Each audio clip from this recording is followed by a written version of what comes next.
Hello hi, എൻ്റെ പേര് John ജോ. വയസ്സ് 32, ഹൈറ്റ് 6'2". ഈ 32ാമത്തെ വയസ്സിൽ എൻ്റെ ബെസ്റ്റ് ഫ്രണ്ട് എന്ന് പറയുന്നത് എൻ്റെ അമ്മയാണ്. അങ്ങനെ പറയാനുള്ള കാരണം എന്താണെന്ന് വെച്ച് കഴിഞ്ഞാൽ ഞാൻ എൻ്റെ ബെസ്റ്റ് ഫ്രണ്ടും കൂടി ചെയ്തിരുന്ന കാര്യമാണ് ഞാൻ എൻ്റെ അമ്മയും കൂടി ഇപ്പോൾ ചെയ്യുന്നത്. വേറെ ഒന്നല്ല, വായനോട്ടം. പണ്ട് അത് കോളേജ് ബസ് സ്റ്റോപ്പിലും ഫേസ്ബുക്കിലൊക്കെ ആയിരുന്നു. ഇന്ന് ഇത് മാട്രിമോണി സൈറ്റിലാണ്. കാലത്ത് ചായ കുടിയുടെ ഒപ്പം അമ്മ തുടങ്ങും എനിക്കുള്ള പെണ്ണാലോചന. ഈ മാട്രിമോണി സൈറ്റ് എടുത്ത് വെച്ചിട്ട് ഓരോ പെണ്ണിനായിട്ട് ചേട്ടാ ഈ പെണ്ണ് കുട്ടി നോക്കി, ഈ കുട്ടി നോക്കി, ഈ കുട്ടി നോക്കി. ഈ പ്രോത്സാഹനം പണ്ടുണ്ടായിരുന്നെങ്കിൽ ഞാൻ ഇത് ഇന്നിരുന്ന് നോക്കേണ്ട യാതൊരു കാര്യമില്ല.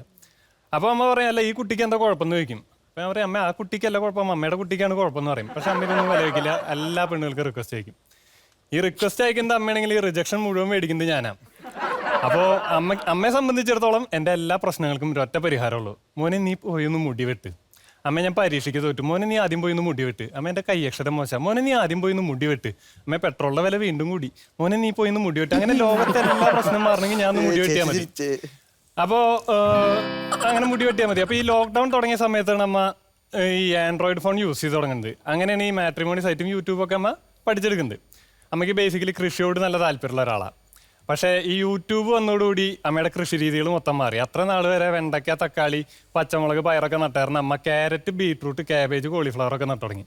സത്യം പറഞ്ഞപ്പോൾ വീട്ടിൽ ഫ്രിഡ്ജിലുള്ളതിനേക്കാളധികം പച്ചക്കറി മുറ്റത്ത് മണ്ണിൻ്റെ അടിയിലുണ്ട്. ഇത് വളർന്നു വലുതായിട്ട് വേണം ഞങ്ങൾക്കിത് കഴിക്കണേ. ഇതിനൊക്കെയുള്ള വളം ഉണ്ടാക്കുന്നതും നമ്മുടെ വീട്ടിൽ തന്നെയാണ്.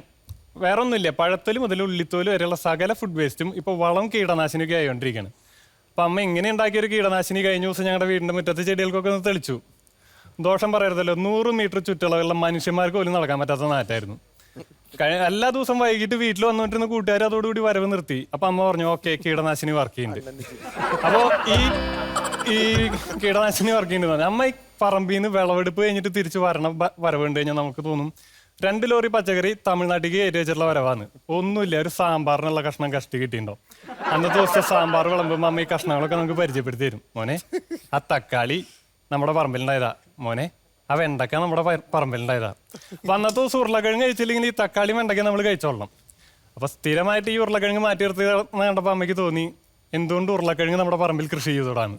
അതിനുവേണ്ടി അമ്മ ഒരു കിഴങ്ങ് എടുത്തു, മുളപ്പിച്ചു, വലിയൊരു ചാക്കിൽ തന്നെ മണ്ണിട്ടിട്ട് ഈ കിഴങ്ങ് നട്ടു. ഇത് വളർന്നു എന്ന് പറഞ്ഞാൽ പോരാ, അമ്മ പ്രതീക്ഷിച്ചതിനേക്കാളും പൊക്കത്തിലും തഴച്ചുകൊണ്ട് വളർന്നു. സാക്ഷാൽ യൂട്യൂബ് കണ്ടിട്ടുള്ളതിനേക്കാളും വലിയ വളർച്ച. അപ്പോൾ അമ്മയ്ക്ക് നല്ല പ്രതീക്ഷയായിരുന്നു. അപ്പോൾ ഇത് പറക്കേണ്ട ദിവസമായപ്പോൾ ഞങ്ങളെല്ലാവരും വിളിച്ചു, വാടാ നമുക്കത് പറിച്ചിട്ട് വരാമെന്ന് പറഞ്ഞു. എന്നിട്ട് കൂട്ടത്തിൽ ഏറ്റവും ആരോഗ്യമുള്ള ചേട്ടനോട് പറഞ്ഞു, എടാ നീ തന്നെ വലിച്ചോ, ചിലപ്പോൾ ഞാൻ വലിച്ചാൽ പോരില്ല എന്ന് പറഞ്ഞു. അവൻ പിടിച്ചൊരു വലിച്ചു. അധികം ഒന്നും പറയണ്ടല്ലോ, നട്ട കിഴങ്ങ് പോലെ അതിൻ്റെ ചോട്ടിലുണ്ടായിരുന്നില്ല. അപ്പോൾ അമ്മയ്ക്ക് സത്യത്തിൽ നിരാശയായി, ഒരു ചെറിയ വിഷമായി. ഇത് അമ്മാതിരി പ്രതീക്ഷയാണ് ഈ ചെടി കൊടുത്തത്, അത്ര വളർച്ചയായിരുന്നു ഇതിന്. അപ്പോൾ അമ്മയുടെ നിരാശ കണ്ടപ്പോൾ എനിക്ക് തോന്നി, സാറില്ലേ അമ്മേനെ ഒന്ന് ആശ്വസിപ്പിച്ചേക്കാന്ന് വിചാരിച്ചിട്ട് അമ്മയുടെ തോളത്ത് ഇട്ടിട്ട് പറഞ്ഞു, അമ്മ സാറില്ലേ പോട്ടെ, അമ്മ അടുത്ത പ്രാവശ്യം ഉരുളക്കിഴങ്ങ് ഇടുമ്പോൾ ഞാൻ ഒന്ന് മുടി വെട്ടി നോക്കാന്ന് പറഞ്ഞു. ചിലപ്പോൾ ശരിയായാലും ഇത് അമ്മയ്ക്ക് തീരെ പിടിച്ചില്ല. അമ്മ പറഞ്ഞു, അല്ലെങ്കിലും ഈ പറച്ച കിഴങ്ങും അതിന്റെ ചെടിയും എന്നെയും മാറി അമ്മ നോക്കിയിട്ട് പറഞ്ഞു, അല്ലെങ്കിൽ ഈ പൊക്കത്തി വളരുന്നതൊന്നും ഗുണത്തിനുണ്ടാവില്ല എന്ന് എനിക്ക് പങ്കറിയില്ലായിരുന്നു.